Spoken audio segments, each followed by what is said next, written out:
இந்த ஸ்டுடியோவில் உருவானவர்கள் தான் வந்து மிகப்பெரிய இந்த நாட்டை ஆண்டவர் 4-5 பேர் இருக்காங்க. எம்ஜிஆராக இருந்தாலும் சரி, கலைஞராக இருந்தாலும் சரி, ஜெயலலிதாவாக இருந்தாலும் சரி, இப்படி பல்வேறு அரசியல் தலைவர்களை உருவாக்கிய அடிப்படையை வந்து அது அங்கே தான் பெருமை சாரும். முதலமைச்சர் வந்து இது தன்னுடைய ஆசை தான். ஏன்னா நம்ம அப்பாவுக்கு முன்னாடி செலவு வச்சா சரியாக இருக்கும். செலவிப்பதற்கு வந்து இடமே இல்லாத மாதிரியும்.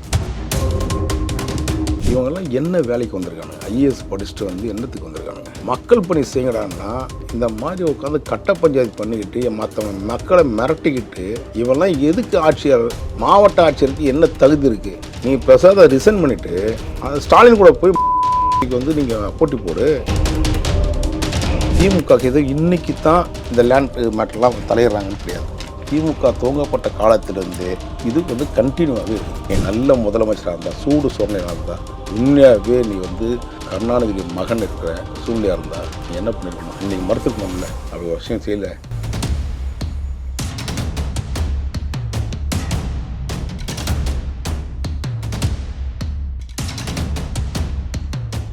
ரியல் ஒன் வாய்ஸ் நேயர்களுக்கு வணக்கம். இன்றைய சிறப்பு விருந்தினர் பத்திரிகையாளர் வராகி அவர்கள். வணக்கம் சார். வணக்கம் மேம். சேலத்தில் மாடர்ன் தேட்டர் விவகாரம் அப்படின்றது பெரிய சர்ச்சையாக போயிட்டுருக்கு. அதற்கு பின்னணி என்ன சார்? அதாவது மாடர்ன் தேட்டர்ன்றது ஒரு பாரம்பரியமுள்ள ஒரு விஷயம். அவர் வந்து ஐயா இந்த திரையுலகத்தில், அதுவும் தென்னிந்தியாவிலேயே வந்து முதல்ல துவக்கப்பட்ட ஒரு நிறுவனம் தான் வந்து சுந்தரம் ஐயாவுடைய கொண்டது. அந்த வரலாறை பொறுத்தவரையும் இன்றைக்கி வந்து அந்த தேட்டர்கள் அவருடைய சூழ்நிலைகள் வறுமையில் இருக்கிறதுனால அந்த தேட்டரை விற்றுட்டு, அந்த தேட்டர்னால் கிட்டத்தட்ட பார்த்திங்கன்னா வந்து ஷூட்டிங் இந்த நம்ம ஏவிஎம் ஸ்டுடியோ மாதிரி அது பெரிய ஸ்டுடியோ அது சேலத்தில். இந்த ஸ்டுடியோவில் உருவானவர்கள் தான் வந்து மிகப்பெரிய இந்த நாட்டை ஆண்டவர்கள் 4-5 பேர் இருக்காங்க. எம்ஜிஆராக இருந்தாலும் சரி, கலைஞராக இருந்தாலும் சரி, ஜெயலலிதாவாக இருந்தாலும் சரி, இப்படி பல்வேறு அரசியல் தலைவர்களை உருவாக்கிய அடிப்படையை வந்து அது அங்கே தான் பெருமை சாரும். அந்த நிறுவனம் வந்து ஒரு காலகட்டத்தில் லாஸில் வரும்போது அதை விற்பனைக்கு கொண்டு வந்துடுறாங்க. கொண்டு வந்ததுக்கு பிறகு அது வேற ஒரு நபர் வந்து வாங்கிடுறாரு. ஆனால் அங்கே ஒரு ஒப்பந்தத்தை அந்த விற்பம் போதே சொல்லிடுறாங்க, இது வந்து எங்கள் முன்னோர்களுக்காக இந்த கடந்த ஒரு 2500 ஸ்கொயர் ஃபீட் நினைக்கிறேன், 2500-3000 ஸ்கொயர் ஃபீட் அந்த ஸ்தலம் இருக்கும், அந்த ஆர்ச்சி. அந்த ஆர்ச்சியை வந்து மட்டும் கொஞ்சம் முகப்பு மாதிரி விட்டுருங்க. அது பின்னாடி எல்லாம் ஃப்ளாட்டாக மாறிடுச்சு. பின்னாடி எல்லாமே ஃப்ளாட்டாக இருக்குது. ஃப்ளாட் ஆகிடுச்சு. அதுக்கு பின்னாடி கொஞ்சம் ஏரிக்கரைகள் கொஞ்சம் இருந்துக்குது. அந்த பக்கம்லாம் கூட அது மாதிரி ஆகிடுச்சு. இப்போது தமிழக முதலமைச்சர்கள் வந்து ஒரு நிகழ்ச்சிக்காக போகிறாரு. சரி, அப்பா வேலை செஞ்ச இடமாச்சே, இது எப்படின்னு கேட்டிங்கன்னா செல்ஃபி எடுக்கணுன்ற பொருளில் போய் செல்ஃபி எடுத்துக்கிறாரு. அந்த செல்ஃபியை இன்னொருத்தர் ஃபோட்டோ எடுக்கிறாரு, அவங்க அரசு பாதுகாவலர். அவர் கேட்கப்பட்ட விஷயம் என்னென்னா வந்து ரொம்ப அமைதியான முறையில் தான் கேட்குறாரு. அந்த யார் இதோட முதலாளி? ஸோ தேட்டர் அப்படிங்கும்போது பல பேர் அதை சினிமா தேட்டர் நினச்சிட்டு இருக்காங்க. இன்ஃபேக்ட் அது ஒரு ஸ்டுடியோ நாடக மேடை இருந்த இடம் இல்லை. அந்த இடத்துல வந்து நிறைய நாடகங்களை உருவாக்கினாங்க, திரைப்படங்களை வந்து உருவாக்கினாங்க. எப்படி நம்ம வந்து பிரசாத்தும் ஏவிஎம்லாம் இருக்குது இல்லைங்களா, ஜெமினிலாம் இருக்குது இல்லையா, இப்போ எல்லாமே கட்டிடமாகிடுச்சு. அன்றைக்கி வருமானங்கள் வந்து இன்றைக்கி வேறு மாதிரி வர்த்தக மயமாகிடுச்சு. அது வந்து ஒரு ஸ்டுடியோ. முதல்ல இங்கெல்லாம் ஸ்டுடியோ இல்லாத போது அவங்க தான் முதல்ல கொண்டு வந்தாங்க மாடர்ன் தேட்டர்ஸ். இதில் அதோடைய வரலாறு பார்த்திங்கன்னா பெருசு. நம்ம வந்து இன்றைக்கி நடந்த சம்பவம் லேண்ட் மேட்டர் மட்டும் இப்போ முதல்ல சொல்லுவோம். அப்போ அவர் முதலமைச்சர் வந்து தன்னுடைய ஆசை தான். ஏன்னா நம்ம அப்பாவுக்கு முன்னாடி செலவு வச்சா சரியாக இருக்கும். செலவிப்பதற்கு வந்து இடமே இல்லாத மாதிரியும். இது நிறைய தலைவர்கள் என்ன பண்ணுறாங்கன்னா, இன்றைக்கி தமிழ்நாடு முழுக்க சிலைகள் இருக்குது. எல்லாமே அப்புறப்படுத்த வேண்டிய சிலைகள். ஒன்று கூட அப்ரூவல் கிடையாது. இவன்லே திட்டு பசங்க எல்லாமே ஆட்சிக்கு வரும்போது 2 பேருமே உருவாக்கிடுவானுங்க. அப்புறம் திருப்பி அந்த சிலைக்கு வந்து கக்கா போகிறதுக்கு பாதுகாப்பு வைக்கணும் காவல்துறைகள். என்ன இதெல்லாம் வந்து அப்புறம் வந்து இந்த ஜாதிக்காரன் அடிச்சு விட்டான், அந்த ஜாதிக்காரன் அடிச்சு விட்டான். ஏன்னா அம்பேத்கர் ஐயா அவர்களையே வந்து இவனுக்கு வந்து சாதிய தலைவராக மாற்றணுங்க இந்த அரசியல்வாதிகள். ஆனால் ஒவ்வொரு இடத்துலையுமே அப்பா பேர் வைக்கணும், அம்மா பேர் வைக்கணும், அவங்களுடைய பாட்டி அம்மா அஞ்சு மாதா பேர் வைக்கணும், இப்படின்னு ஒவ்வொரு இடமும் தமிழ்நாடு முழுக்க ஒரு இடப்பை பிடிச்சிருக்கானுங்க. இந்த சிலையை பொறுத்தவரை என்னென்னு கேட்டிங்கன்னா, எதுக்கு இந்த சிலை எனக்கு ஒன்றும் தெரியல. சரி, இடம் சேல்ஸ் பண்ணுறீங்கன்னு கேட்குறாரு இந்த முதலாளியா. இல்லைங்க, நான் வீட்டில் கேட்டு சொல்கிறேன்றாரு. நியாயமான விஷயம் தானே. அவங்களே வந்து விற்பனைக்கு போகும்போது கொடுக்கும்போது என்ன சொல்லி கொடுக்குறாங்கன்னா, இதை முகப்பை மட்டும் கொஞ்சம் விட்டுருங்க, மற்ற எது வேணாலும் நீங்கள் விற்பனை பண்ணிக்கிங்க தான் சொல்கிறாங்க. ஒரு மற்றவங்களுக்கு இருக்கிற அந்த உணர்வு கூட நீ என்ன செஞ்சுருக்கணும்? இல்லை எனக்கு ஏதாவது வேலை வாய்ப்பு இருந்தால் செய்யுங்கன்னு சொல்லி, இல்லைன்னாலும் வந்து வந்திருக்கணும். ஆனால் திமுகவுக்கு அது வந்து வேலை கிடையாது.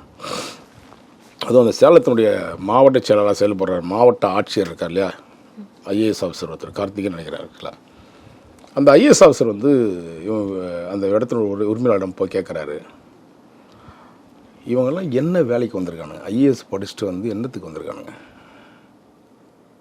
மக்கள் பணி செய்யடான்னா இந்த மாதிரி உட்காந்து கட்ட பஞ்சாயத்து பண்ணிக்கிட்டு மற்றவங்க மக்களை மிரட்டிக்கிட்டு இவெல்லாம் எதுக்கு ஆட்சியர், மாவட்ட ஆட்சியருக்கு என்ன தகுதி இருக்குது? நீ பிரசாத ரிசைன் பண்ணிவிட்டு ஸ்டாலின் கூட போய் மாவட்ட செயலர் பதவிக்கு வந்து நீங்கள் போட்டி போடு, இல்லை கட்சி பணி வேலை செய்ய, இல்லை கட்ட பஞ்சாயத்து செய்கிற மாதிரி செஞ்சுட்டு போ.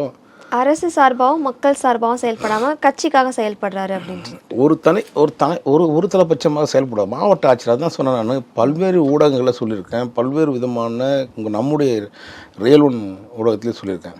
இந்த ஆட்சியர்கள், மாவட்ட ஆட்சியர்களும் சரி மற்றும் ஐஏஎஸ் ஐபிஎஸ் ஆஃபீஸர்ஸு என்னுடைய செயல்பாடில் தான் இன்றைக்கி முதலமைச்சர் மிகப்பெரிய மோசமான சூழ்நிலை போய் நிற்கிறாரு. இவருக்கு வந்து நல்ல ஒரு ஆட்சி அமைக்கிறதுக்கு தகுதி இல்லை அந்த கட்சிக்கு. ஆட்சியர்களும் அந்த எதாவது சொன்னேன் இல்லையா, முதலமைச்சர் பின்னாடி நிற்கிற ஒரு 4-5 பேர் இருக்கானுங்க. இந்த டேவிசன் தேவாசீர்வாதம், இந்த இவர் முதலமைச்சருடைய முதன்மை செயலர் முருகானந்தம், உதயச்சந்திரன் போன்ற ஒரு 4-5 பேர் உட்கார்ந்துக்கிட்டு இவங்க கூத்தடிக்கிறதுக்கு இந்த இடம் தேவையா? ஒரு மாவட்ட ஆட்சியர் போயிட்டு அதை போய் பேசலாமா? அவனுக்கு என்ன வேலை? மக்களில் எவ்வளோ சேலத்தில் இல்லாத பிரச்சனையா? அவ்வளோ பிரச்சனை சேலத்தில் இருக்குது. அதையெல்லாம் விட்டுட்டு வந்து அந்த ஆள் கேட்டான்னு போய் உட்காந்துட்டு கேட்குறேன்னா அப்போ என்ன அர்த்தம்? அது நீ என்ன வேலை பார்க்க வந்திருக்கிற? மக்கள் வரி பணத்தை சாப்பிட்டுட்டு இருக்க நீ வந்து மற்றவங்க வேலை செய்யறதுக்கு எதுக்கு? அதுக்கு நீ மீடியேட்டர் ஒர்க் பார்க்கலாமே. நீ புரோக்கரோட பார்க்கணும் முடிவு பண்ணிட்ட. லேண்ட் புரோக்கர்னு ஆகிட்டேன். நீ ஒரு மாவட்ட ஆட்சியர் லேண்ட் புரோக்கர் வேலை பார்க்க ஆரம்பிச்சிட்ட. அப்போ லேண்ட் புரோக்கர் வேலை மட்டும் பாரு, இது ரிசைன் பண்ணுறு. உனக்கு தான் ஐஏஎஸ்ன்னு ஒரு பட்டம் வச்சுருக்கல, படித்து பட்டம் வாங்கி வச்சுருக்கல, அதை அப்படியே மாற்றி போட்டுக்க புரோக்கர்னு. இந்த மாதிரி உட்காந்து மக்களை மிரட்டி அந்த பக்கத்தில் வர சொன்ன பாருங்க. திமுக ஏதோ இன்றைக்கி தான் இந்த லேண்ட் மேட்டர்லாம் தலையிடுறாங்கன்னு கிடையாது. திமுக துவங்கப்பட்ட காலத்திலிருந்தே இது வந்து கண்டினியூவாகவே இருக்குது. ஆனால் பொதுப்பணித்துறை அமைச்சர் ஏவாவேலு அவர்கள் கொடுத்திருக்க விளக்கம் என்னன்னா, அது சாலை விரிவாக்க பணிக்காக தான் கேட்டோம் அப்படின்ற மாதிரியான ஒரு விளக்கம் தான் கொடுத்திருக்காங்க. எப்போ கேட்டீங்க? உங்களுக்கு எவன் வந்து தரமாட்டேன்னு சொல்லிட்டா, இடத்த தரமாட்டேன்னு சொல்லி உத்தரவு கொடுத்துட்டான், ஓகேங்களா? அந்த இடத்துல உரிமையாளர் உங்களுக்கு இடம் தர முடியாதுன்னு சொல்லிட்டான், எனக்கு அது தேவைங்கன்னு. உடனே வந்து கொடுப்பீங்களா? இந்த ஏவாவேலு இருக்காரு, அவர் மாவட்டத்திலேயே பல்வேறு விதமான முறைகேடுகள் லேண்ட் கிராப்பிங் மாதிரி. ஏன் நானே சொல்லியிருக்கேன், இதே நம்ம ரியல் ஒன்லேயே சொல்லியிருக்கோமே. அவரோட கல்லூரிகள் எல்லாமே வந்து எஸ்டி லேண்டுடைய லேண்டை ஆக்கிரமிச்சிருக்காரு, ஏரிகள் ஆக்கிரமிச்சிருக்காரு. இவனுக்கு திமுக இவன் மட்டும் இல்லை, இந்த தென் மாவட்டத்தில் எடுத்துக்கங்க. இந்த அப்பாவுன்னு ஒரு சபாநாயகர், அந்த சபாநாயகருக்கு என்ன வேலை? இதே மாதிரி தான் அடுத்தவங்க லேண்டெல்லாம் ஆட்டையை போட்டு உட்காந்துருக்குறது. அது எதுக்கு இவங்க அமைச்சர் சபாநாயகர்னு வச்சுக்கிறோம்? அந்த பக்கம் கன்னியாகுமரி எடுத்துக்கோங்க. கன்னியாகுமரி யார்? இந்த மனோ தங்கராஜன் ஒரு ஆள். அவள் கட்ட பஞ்சாயத்துக்கும் அவனுக்கு என்ன சம்மந்தம் இருக்கும்? அத்தனை ரோடி போய் அவன் கூட இருக்கான். இந்த மாதிரியான ஆட்கள் தூத்துக்குடியில் அனிதா.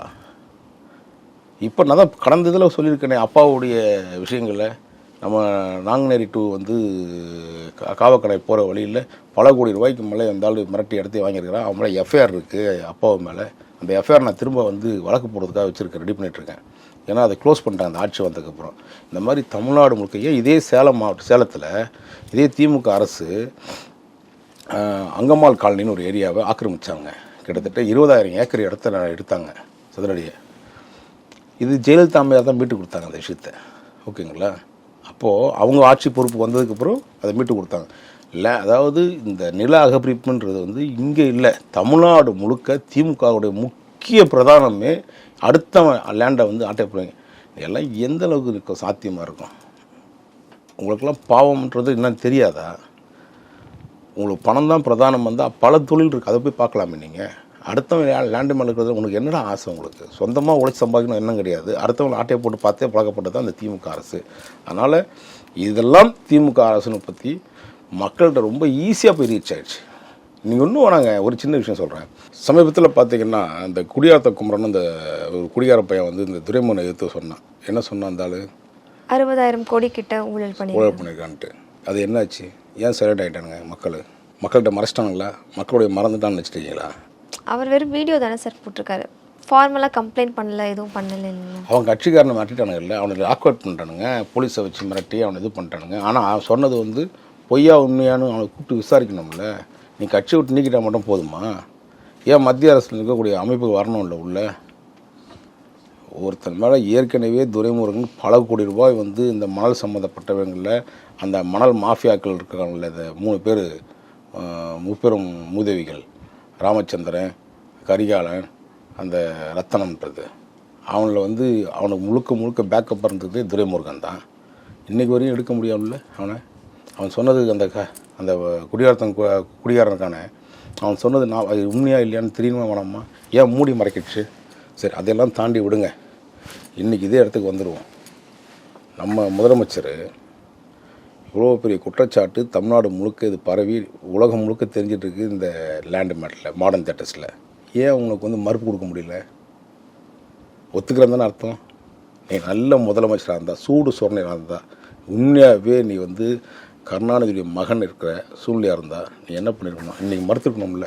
அப்படி ஒரு விஷயம் செய்யலை, நான் கேட்கல அப்படின்ட்டு அந்த மாவட்ட ஆட்சியர் அது நடவடிக்கை எடுத்துக்கணும்ல. அவன் தான் மெட்டி கேட்டிருக்கான், ஏன்னா நான் கேட்க வேண்டிய அவசியம் இல்லைன்னு சொல்லியிருக்கணும்ல. ஏன் உங்களுக்கு அந்த மாதிரி பிக்கரித்தனமான ஆசை? அடுத்தவன் லேண்டு மேலே, அடுத்தவன் பொண்டாட்டி மேலேயே உங்களுக்கு ஆசையாக இருக்குது. திருந்தவே மாட்டீங்களா நீங்கள் திமுககாரனுங்கள்லாம்? அதனால் இதெல்லாம் மக்கள் மறந்துட மாட்டாங்க.